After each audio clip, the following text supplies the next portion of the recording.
This sermon brought to you live from Temple Bethel in South Orange County.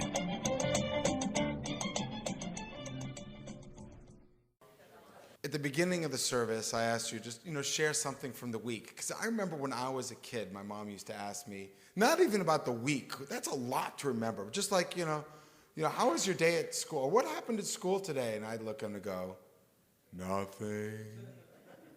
Am I the only one who's done that? Or has anyone heard that from someone else? Perhaps has anyone said that themselves? I can't remember. I'm not kidding, but my wife still, sometimes I come home, at the end of a day, and she says, how'd it go at work? What happened at work today? I said, nothing. This is just a week like any other week. When I think, did anything extraordinary happen this week, or was it just, a week of the same old nothing? But then, really, I've had quite an extraordinary week. When I really think about it, my daughter graduated kindergarten yesterday. Yeah, and I got another daughter who's turning 3, and my entire family got together last weekend for the first bar mitzvah in the family, potentially ever. I sort of did my bar mitzvah at 25, but without the family. But this was like the first family getting together, and no one has a recollection of anyone in my family. And we're all Jewish, at least in this part, but no one's had a bar mitzvah. So that was big and exciting to get together with the whole family. My Lakers pulled out an incredible victory last night. That's all right. It's quite a week. I barbecued some wild salmon that was very delicious. Everyone loved it. I got to play some games with my kids and read a couple of chapters of Alice in Wonderland, reading a bedtime story. It's been good. My wife went through some invasive testing this week, but we learned that she's healthy and doing well. And friends have called upon us and brought food. For a week of nothing happening, I got really a lot to be grateful for. The Israelites in this week's Torah portion, well, perhaps they've had a similar week. I'll tell you, if there were ever a group of Jews that should be grateful for what's happened to them, it's the Jews in this week's Torah portion. I mean, they were slaves in Egypt, and God brought them out of slavery. God split the sea for them. God brought them to Sinai and came down and gave them a Torah.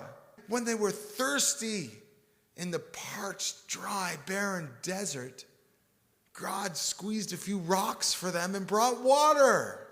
And in the dark of night, when they woke up in the morning, as the dew fell, manna, food from heaven, came down and was there for them. All they do was collect it and eat it.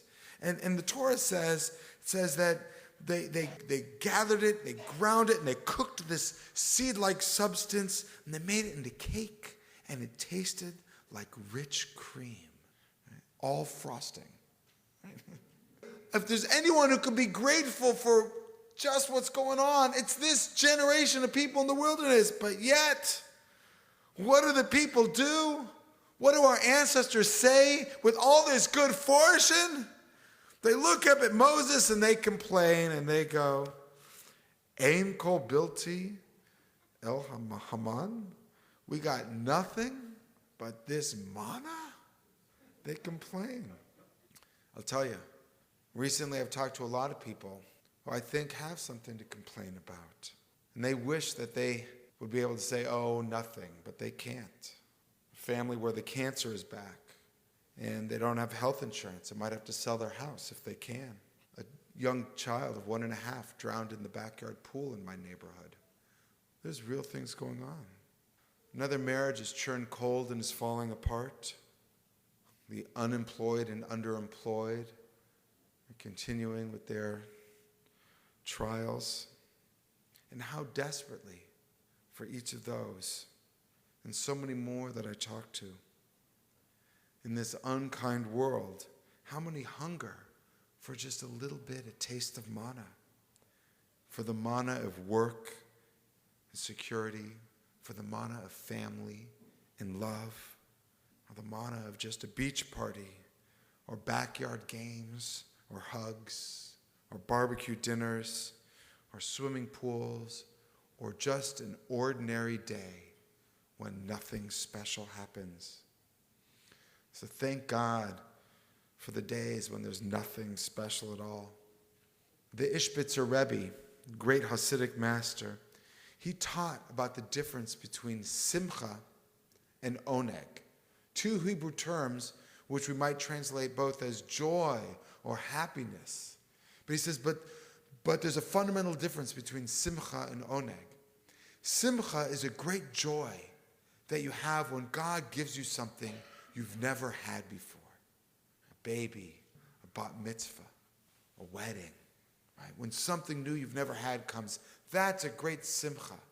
But oneg, right? And that's what Shabbat's about. Right? Not oneg Shabbat are not those bakery cookies. Oneg is what Shabbat's about. Oneg is when you find the great joy and when God shows you the great joy in what you've had all along. So, nothing might be great joy in that, because nothing is certainly enough for me. Shabbat Shalom.